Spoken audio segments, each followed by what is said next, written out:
So I'm going to chat through a few slides before introducing our customer speaker. So just a little bit of background. The cloud and digital have really changed how we interact with organizations, whether you are an employee, a partner, or a customer. So starting from the employee side of things, if you think about your workforce, there's an unbelievable number of cloud applications that are now available to your employees. And you want to use them in order to make them as efficient and productive as possible. But at the same time, you have a lot of your on-premise software, your existing stacks as well, that you have to provide them access to. Also, you have partners and customers that you need to think about as well. And increasingly, you're building custom applications for them, but you also need to give them access to the core things that your workforce has available as well. And what's important is you also need to bring these experiences out to your partners in a very timely manner, right? So getting out these experiences as quickly as possible, and that requires some additional skills that your IT teams as well as development teams need to have. And so this represents an unprecedented opportunity to address all of these various constituencies and to bring value to your organization. At the same time, there's unprecedented risk as well, because as you're exposing these applications, especially outside of your core audience of employees, you have to think about, well, how can we do this in a safe manner? And so there's a lot of data here around, think about employees as almost potentially the weakest link in your security infrastructure, right? If you think about credentials, there's a lot of account takeovers, there's a lot of phishing. You guys saw our cliche hacker yesterday on the keynote stage, right? There's a lot of people out there that are trying to get into your defenses. And at the same time, as you think about your partners and customers, they're also a huge asset of yours, but exposing all of these core assets, your intellectual property, out to them is also potentially very, very risky. And so we think about identity as being really core to how you can address the needs of every single one of these constituencies. From a workforce perspective, identity allows you to modernize your IT infrastructure. From a customer experience and a partner experience, identity allows you to really define that experience and to optimize what that experience looks like. And so we're increasingly seeing a lot of our customers moving towards this idea of a single identity platform to address the needs of all of these various constituencies that you have to think about. So whether you have your employees, your partners, your suppliers on the one hand, as well as developers that are creating all of these custom applications for your business, having a single identity fabric across all of them provides a way to optimize the experience as well as keep your IT teams very, very productive. It allows you to lower the total cost of ownership when it comes to identity. So to talk a little bit more about what this means in real life, I'd like to welcome our next speaker, Michael Ibbison, EVP of Infrastructure and Technology at Dubai Airports. Right, good morning, everybody. If you'll notice on the sign outside, you might have been expecting somebody called Tariq Chowdhury to give this presentation. Unfortunately, Tariq applied for his US visa 3 weeks ago and didn't get it in time, so you got me instead. So I hope that's okay. He's Canadian born, so it was a big surprise that due to his name he wasn't allowed in. So a bit of an interesting one there. So what I want to talk about today was our journey as Dubai Airports that we've been on over the last 3.5 years. I personally joined the business 3 years ago, and what we had as a IT infrastructure, a set of IT systems was very traditionally on-premise. And if you look at the slide a couple of slides ago, of those applications on the inner circle, we had everything but SAP, and we had none of the ones in the outer circle. Now in the ones in the outer circle, we have everything on that list except G Suite. So we've really been through a dramatic transformation over the last few years.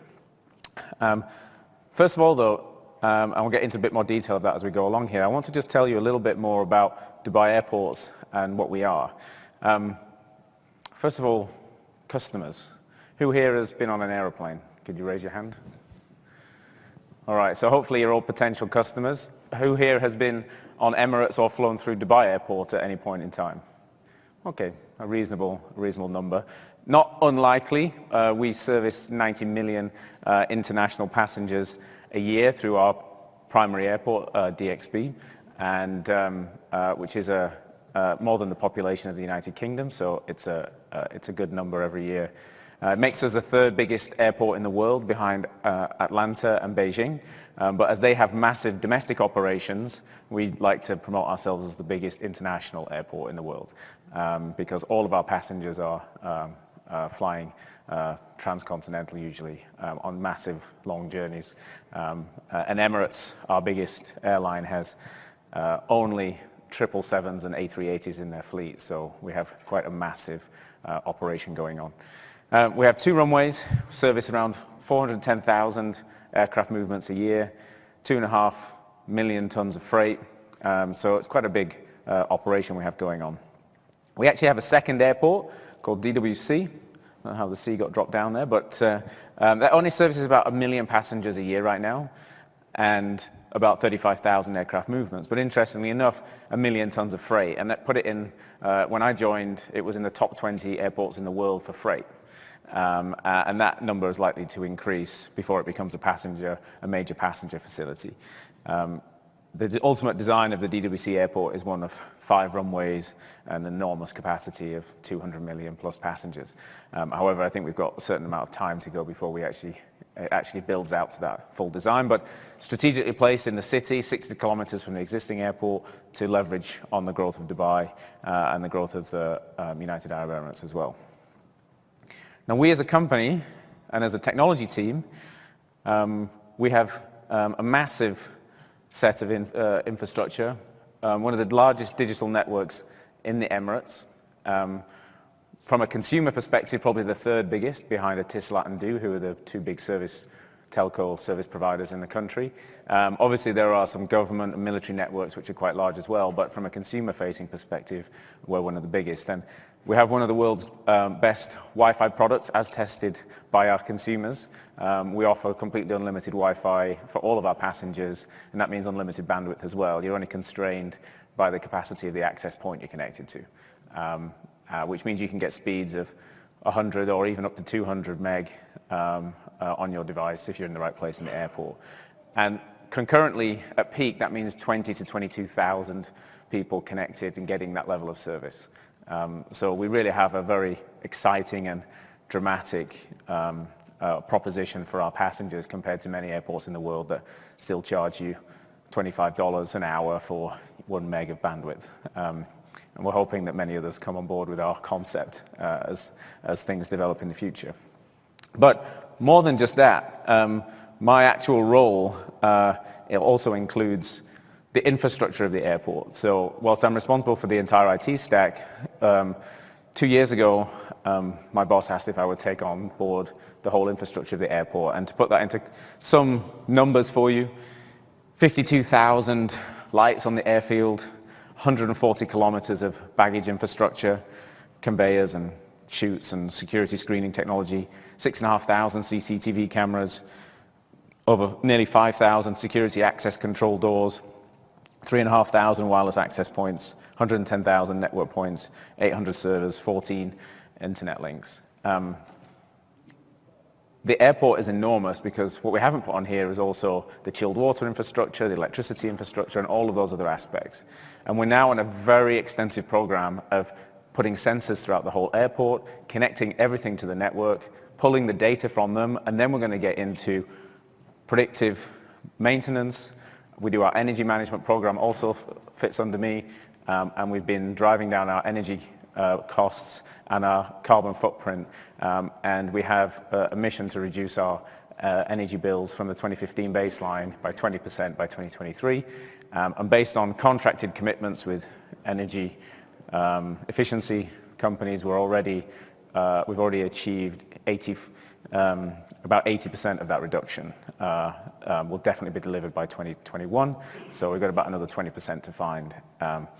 And that has helped really improve the bottom line of our business by ensuring that we can become more profitable, not by necessarily driving more passengers through the airport, but by making it more efficiently run. And of course, technology is playing a key role in joining all of that together. So how did we land where we are with that transformation program, which has taken us from an on-premise IT, traditional IT provider to one that's highly integrated in the cloud? And to give you some idea of what systems we have, our entire flight information system, all the screens in the airport are run out of AWS. You'll see in a moment some really cool apps and stuff that we have that we share with our stakeholders. That's also run out of AWS. We run Splunk for real-time data analysis. We collect roughly about 23 billion data points every 6 months from the infrastructure, and then we analyze it and report in real time on it in Splunk. We have a Tableau implementation for historical reporting. So we really have gone on a dramatic transformational journey around our technology, and it's been really exciting to be part of it. Dubai overall has an overall citywide or statewide, if you want to think of it, Dubai as a state within the United Arab Emirates, has a statewide cybersecurity strategy in place. Now, it has good and bad because they act as a regulator to our business. So it's very helpful to have the ability to justify investment because you have some regulations. It's not always helpful that some of those regulations might challenge some of the things you actually want to achieve and how you want to deliver. But overall, it's a positive because it really helps with our investments, and we've been able to make significant investments in securing the airport's technology infrastructure. Now, the cyber strategy of the state focuses on innovation, promoting research and development, and Dubai has a big overall strategy in encouraging startups and technology developments. And one of the biggest startups in Dubai, a company called Careem, was recently sold to Uber for over $3 billion in what was probably the biggest startup merger or acquisition in the history of Dubai, and hopefully they're looking at many more of those in the future. Cybersecurity, protecting the confidentiality and integrity of data. Cyber resilience, protecting the availability of data. And this is really interesting because this is, I think, an area where the regulations and the reality of technology start to clash. And the views of people like myself and the views of the regulator may differ here, but I think the results that we're getting, and as I'll demonstrate later when we talk about some of the incidents that we've had as an airport that's an international brand, of course we are a target, that I think our strategy of diversifying services across multiple providers is proving to be far more resilient and secure than focusing everything on-premise or in-country in just one or two data centers. National international collaboration. So the state has a statewide cybersecurity operations center that we integrate with, which provides us additional intelligence and insight, which is very useful.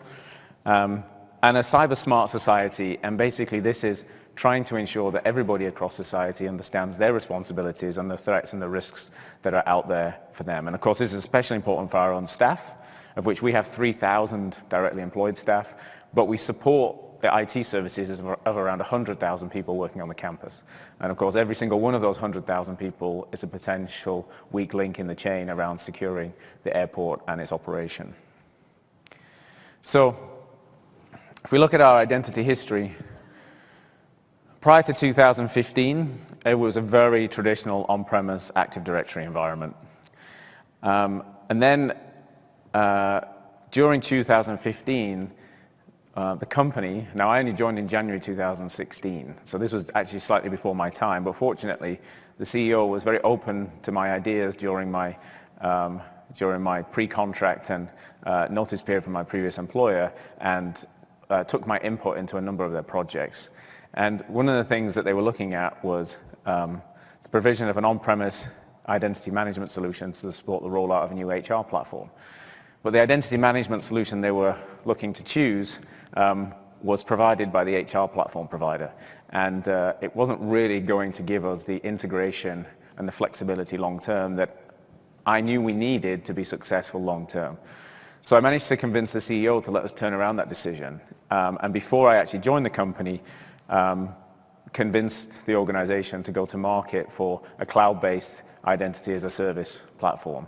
And all of the usual suspects were invited to bid, and Okta was obviously, as we now know, the most successful on that journey, and we actually acquired Okta as the first platform as part of our overall digital transformation and moved to the cloud. And it's actually really good that Okta was the first one in the door, because it set the standard for us moving forward now with any other application that we purchased or software as a service platform that we purchased, that it had to be Okta integrated. And it really eased the path of rolling out these applications as we moved forward after the start of 2016. And now, of course, SAML integration is actually a standard requirement of any RFP that we release. So, we went with Okta, not a surprise. In the first year, we onboarded 30 applications and rolled it out to 3,000 employees, which was quick and pleasing and had that impact that we needed, and I personally needed, to demonstrate to the organization that this new CIO, who was 10 years younger than any other exec member, had a good idea and knew what he was doing, which was very useful and helpful. In the second year, we onboarded another 30 applications, and we stand over 60 odd applications now in our Okta portal. Any new application that joins our business gets added. Some of the other legacy applications that aren't there yet, because they might have a phase-out plan, we're not actually driving too much on sorting those out. But anything new that comes in now is done that way. We added Okta as a portal for our stakeholders to access our applications. And this is something I particularly want to focus on in a minute, because I think it's really a nice use in the aviation industry, where we service 70 to 80 different airlines, plus 100 to 200 other companies operating on the airport campus, and we want them all to provide an amazing level of experience for our passengers. And to do that, they need as much data and understanding of what's happening in the airport.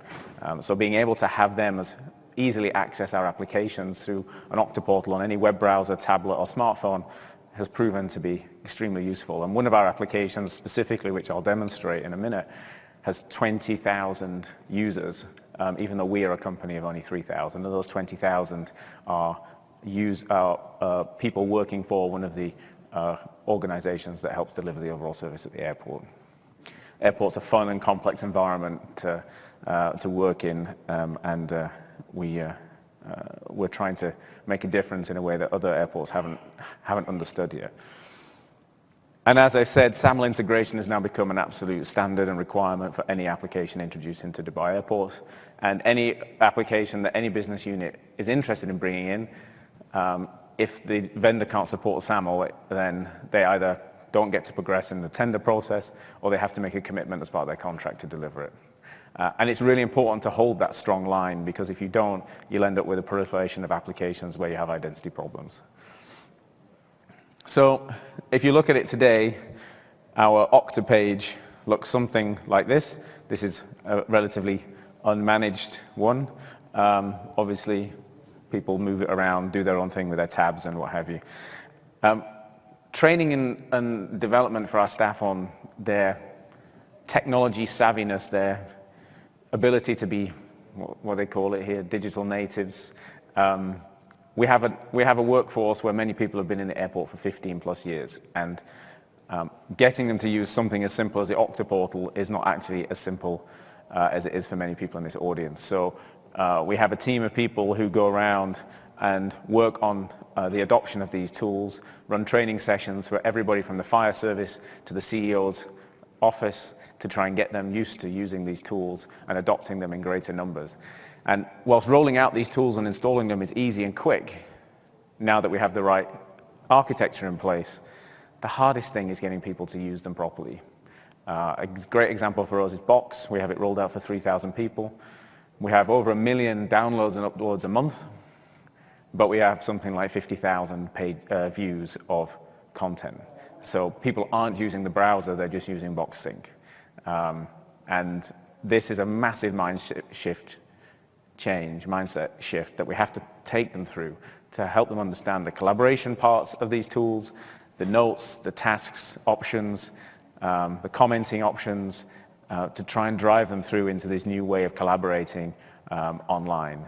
Our airport is huge, and we have another airport 60 kilometers away, and the number of face-to-face meetings that we have is just incredible. It takes 30 minutes to drive from one side of our airport to the other, around the perimeter road, and people would rather do that for a meeting than just use the video conferencing tool that they have built into their laptops and desktops.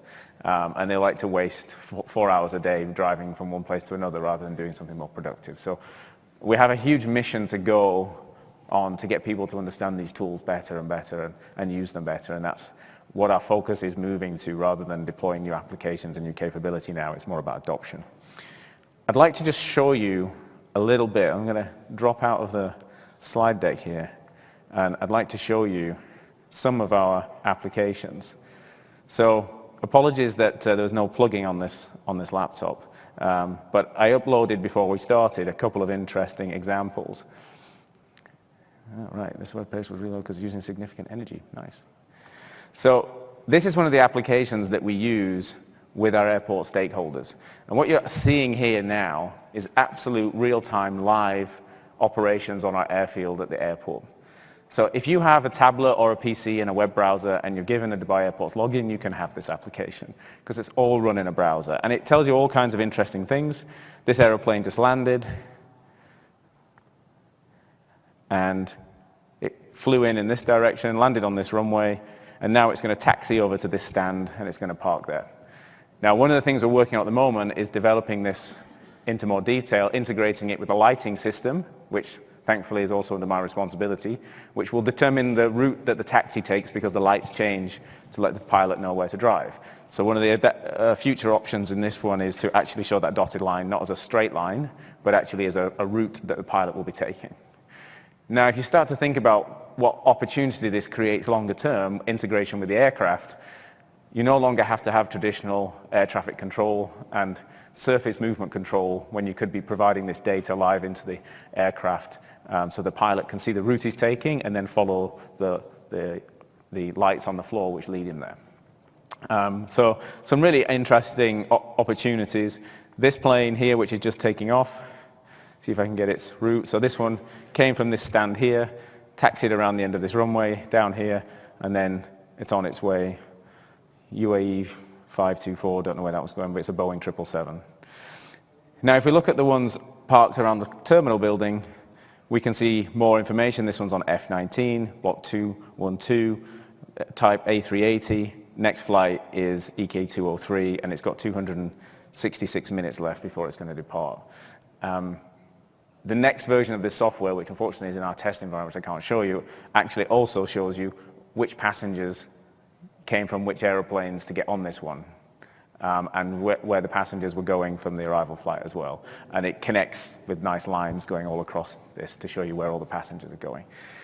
The assimilation of all of this data is really important for our stakeholders to know and understand, and then be able to make better decisions around. Now, this is the airfield view, and we've got all kinds of data in here, and we can switch to all this kind of aviation data terminology about lists of aircraft and where they're going to be flying to and whether they're on time and whether they're late or not, and you can see it all laid out nicely. We can also zoom into specific concourses, such as our Concourse C, and see more detail about those specific stands and what's happening with them. The next version of this software, because it's been developed in layers, allows you to zoom in to the building and actually see what's happening in the building, which is pretty cool.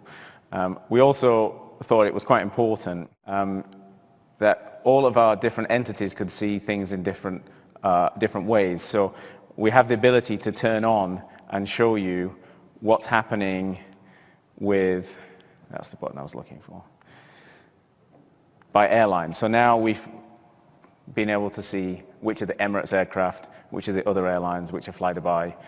You see these 10 blue fly-to-buy aircraft here. They're Boeing 737 MAX aircraft awaiting their software updates. They won't be flying for another 4 or 5 weeks yet, we've heard, but they'll be coming back into service at some point. We actually have 13 of those parked around the airport. So this ability to transform the view based on the stakeholder need is something that's really important. And the other tab I want to show you is our airport community app. So this is actually available on your mobile phone, but we also have this desktop view where you can basically line 4 phones up side by side. And what you're seeing right here now is this shows you how many passengers are coming in to the airport in the next hour into each terminal, how many are departing in the next hour, and then the number of bags related to those passengers as well. And then you can see this chart here which shows you the last 12 hours of profile of people departing from Dubai, arriving, and then the next 12 hours prediction of those departing from Dubai, plus, if I drop down here, if I can figure out how to do it, you also have the transferring loads. And you can see here in this peak, you've got around 2,500 people departing from Dubai, and around 8,000 who are transferring. Now, I can tell you that my younger brother and his family are one of those 8,000 right now, sitting in a restaurant inside Dubai Airport, enjoying the delights of that on their way to Australia. This queue status one, here we have a list of all of the checkpoints in the airport and how their queues are doing, or lines as you call them in the US. A green spot here means it's all good, and we don't have to worry about it. What does all good mean? Less than 50 people in the queue, less than 5 minutes. As soon as it goes over that metric, it becomes orange. If it goes over 150 people in the queue in 10 minutes, then it goes red. Now, then what we've got is a very nice capability to see live inside a particular area. So if I go to just Terminal 3, or is this Terminal 1? I think it might be Terminal 1. So if I go to Terminal 1, Immigration Standard Desk, there are 164 people in the queue, currently waiting 4 minutes each, and there are 36 processing points open out of 37. So probably being handled quite well. Click on Live View, and you get this. And you get this view here, which shows you the actual movement of the people in the area. Now, for police and immigration, or in the US CBP, this is highly useful data across all of these 4 dashboards that I'm showing you here, because now I can see what the loads are coming, I can understand what staff I have deployed, I can see how many people are currently in the queue, how long they're waiting, and then if those queues or the wait time gets too long, I can deploy more people, or in fact, hopefully I can predict this better, and I'll deploy more people 5 or 10 minutes before that's required. The impact this has had on the airport by being able to share these applications across all those stakeholder groups has been phenomenal. When we first started rolling these things out in the middle of 2016, we had an average queue time for every passenger across all the touch points of over 8 minutes, and now it's 4.5, averaged out throughout the whole year. So you should spend, on average, no longer than 4.5 minutes waiting in all the collective queues across our airport. That's check-in, immigration, and security. We're quite proud of these records, but we really want no queues at all, anywhere in the airport. But obviously, there's some time to go before we achieve all of that. But as we bring out more technology, we have more historical data. Like, we have 2 years of data now in our data warehouse for us to understand this, run analysis on, start doing things like machine learning and AI to start actually getting more to the core of these issues. This live view, the people in red, by the way, are the ones queuing up. The people in white are moving into a queue or being processed, and the people in blue here are using the self-service immigration options, which you can use if you're registered or a resident or a citizen of Dubai, or the UAE, actually, overall. So really highly useful, intelligent data simply provided to the mobile phones of every police officer, every immigration officer, and every operations staff across the whole airport. And as I said, this application, as you see it here, is in use on 20,000 by 20,000 staff members who will be using it on their smartphones and tablets across the airport. So that's a little demo of the stuff that we've been doing. I thought it was quite helpful and useful to understand how Okta has helped bring those applications to such a wide group of people and helped drive performance for us. The other thing we've now had to do is look at changing our corporate culture and behaviors, partly as a consequence of that incident, but also a longer program of work to try and get people onboarding with these tools more regularly. And we've set up a group that, and we use our corporate brand very handily to do all these nice graphics and artwork, but collaborating technology, Collaboratech sessions now get run throughout our business on a quarterly basis and get focused and targeted on individual departments on a week-to-week basis, where we go in, we have a team of people who are very savvy with technology, understand it really well. They go in and they set up in those departments like a genius bar type environment and teach people about the technologies and the tools that we have and why they need to use them and what the risks are. And it's a whole different mindset for a old Dubai government company with old understandings of technology to come on board with this. We do some cool activations where we do things like cybersecurity challenges. We have one coming up where I hope there's nobody from Dubai Airports listening too hard to this, but we're going to purposely disable their accounts. So they have to get up from their desk and they have to go and take on the challenge, and they only get their account unlocked once they finish the challenge. And that challenge will teach them all about cybersecurity and the importance of using it. Obviously, we have to get permission from all of their department heads and everything else for doing such a thing, but we've agreed we're going to have a morning where we're going to do this, and we're going to lock out people's accounts, and they have to go and unlock it by taking on a challenge. We believe in being secure and resilient, and there's giveaways and t-shirts and all the types of things you get at these conferences as well as part of that. We have a totally diverse workforce. As you can see in these pictures, we've got Asian people, African people, we've got Christians, we've got Muslims, we've got a very diverse environment in Dubai, which means a whole set of diverse understandings of what technology is and how to use it, which means we have to be really careful and sensitive about how we do these things, but I think we're making a lot of progress, and I think we're growing the understanding of why these tools are important. And for us, we've been really happy with the progress we've made. It's very exciting. The journey we're going on with our technology environment, I think we're about 25% of the way through it, because when we onboard all the IoT sensors and all the infrastructure of the airport into our environment, and we're controlling it all in real time based on data, our ability to secure it and manage the identity of those working on it gets ever more important. I don't want to be the person who presided over the real life Die Hard 2. And I'm hoping that with the initiatives that we're doing that we're getting there. And I haven't heard from many other airports who have such a progressive strategy. We all fly through airports all the time. You'd hope they all do. I think there's some big questions to be asked about whether everybody does or not. So with that, I'm going to wrap up. Thanks for listening. Hope it was of interest. And hand back to... Yeah, we should be right on time. We'll be here for a few more minutes if you guys want to come up and ask us questions. Yeah, I mean, there's a microphone here if anybody has any specific questions, want to ask anything. There's a couple there. I've been fairly open and transparent with what's happened in our environment, so I'm more than happy to answer pretty much any question you've got, as long as it's reasonable.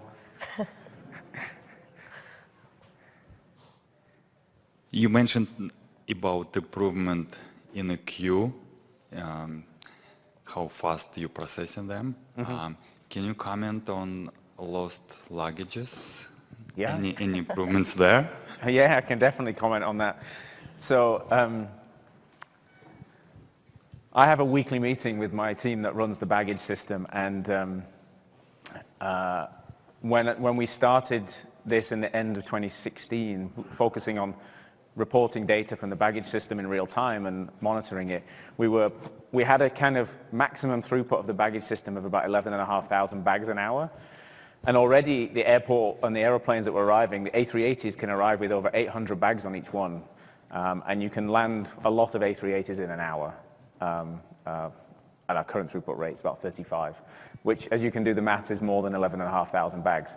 So we were already unable to process a number of bags that were arriving. We took the baggage system's IT layer, not its physical layout, and we transformed it by centralizing all decision making, looking at the key pinch points. One of the big issues was, if you don't know how bag systems work, every bag gets a personalized tray and then it runs around and gets delivered to the right aeroplane. We didn't have enough trays circulating to the right points because they were getting held up because of lack of centralized decision making. We changed all of that, made it all centralized decision making. We also then started running virtual trials. So when we maybe had like 8,000 bags, we would then insert virtual bags into the control software. So bags that didn't exist, but the tray would move around like there was a bag on it. So during live operations, we would then stress test the system, knowing that we could always press a button to remove all of those virtual bags instantly if something went wrong. And we managed to stress test over various different periods up to 16,004 bags an hour. And last summer, we delivered on an operational day 15,792 bags in an hour. And that's just 1 hour. And of course, you've got all the hours before and after that, which have similar numbers in them. So we definitely feel like we've made significant progress. We also track all the bags to and from aircraft across all the different stakeholders and touch points and custodians of those bags, ground handler, airline. We track where the airlines are in the hold of the aircraft, where they are on the perimeter roads, driving between aircraft and baggage system.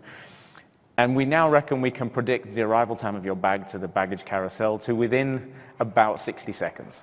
Obviously, there's some slight variations every operational day, and the system can't always predict for, things on the airfield like traffic jams and things, but we're pretty confident in those numbers now. We use this now to drive performance of arriving bags, departing bags. We want to get to a point where we can give you a bag tracker in an app as a consumer. We're confident and happy we can do it, and in fact the app I showed you earlier has a bag tracker tool for the staff, so you can see all the bags along their journey, and we have track it through about 200 different points. It's just getting the airlines to agree to let us release that information to their passengers, which is more of an emotional concern historically for them, that if a passenger knows their bag's not on the aeroplane, they might refuse to get on it themselves. But I think we've made a lot of improvements in that space. Mishandled bags, as we call them, ones that don't make the aircraft in time, from a system-wise perspective is extremely low, industry leading. Obviously though, bags that arrive on late inbound aircraft and we don't have time to get them through the system, and we have a travel time metric, can't never make their outbound aircraft, unfortunately. But we do measure travel time, and we do try to reduce it, and we try to do special arrangements for bags we know that are going to get potentially miss their outbound flight. But if the bag doesn't have 45 minutes to get through the entire airport infrastructure, it's sometimes a good chance it might miss. But normally that's based on a late inbound aircraft rather than a failure of the infrastructure.